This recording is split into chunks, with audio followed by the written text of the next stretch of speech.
Hello, I'm Dr. Joe McCord. Much has happened since the development and human testing of Protandim began more than 7 years ago. Back in 2005, ABC Primetime ran a story about Protandim and the human trial then in progress that validated Protandim's significance and effectiveness in reducing oxidative stress by increasing the body's production of two very important antioxidant enzymes called superoxide dismutase, or SOD, and catalase.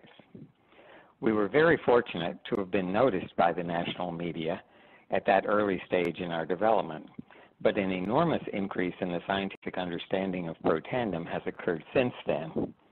There have been 8 peer-reviewed studies published in mainstream medical journals, 6 of which were funded completely independently of LifeVantage by agencies such as the American Heart Association and the National Institutes of Health.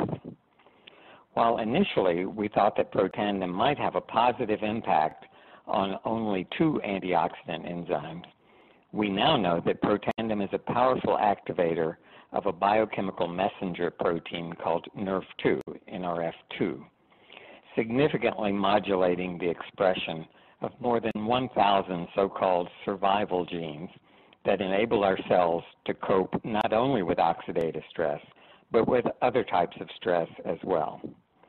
In order to bring you up to date on what is arguably the most important supplement of our time, I'd like to share a few highlights by reviewing some of the major advances that have taken place in the science, including the peer-reviewed studies from a number of well-known universities.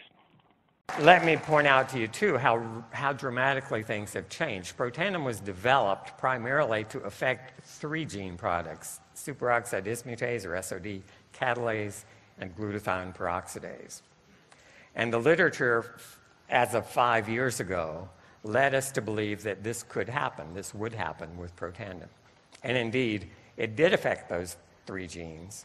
What we've learned in the last 5 years is that it affects not only those 63 genes, but these 400 genes, right? So 3 of those are SOD, catalase, and glutathione, or glutathione peroxidase. Have we realized that Protandim does a lot more than that? You bet. We went from 3 genes to 400 or 500 genes that we're now talking about.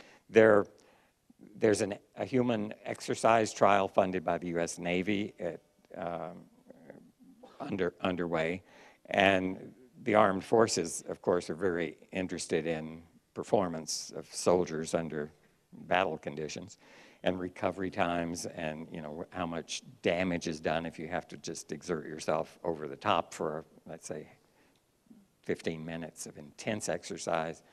So they're interested not only in the recovery, the damage, but this one is looking at mitochondriogenesis. So there are things you can do that help your cells build more mitochondria, which means they can perform aerobically for longer periods of time. And so that's an interesting study. We now know Protandim does more than just deal with oxidative stress to remedy that situation. It involves not just superoxide dismutase and catalase, the first 2 enzymes we focused on, but as I told you at Elite Academy last October, we now know that Protandim modulates more than 600 genes. In fact, at higher doses, not used in humans, as many as 4,000 genes can be affected out of a total of 25,000 genes that we have. This is not a minor little tweak. This is a major readjustment of everything that makes you who you are and what you are.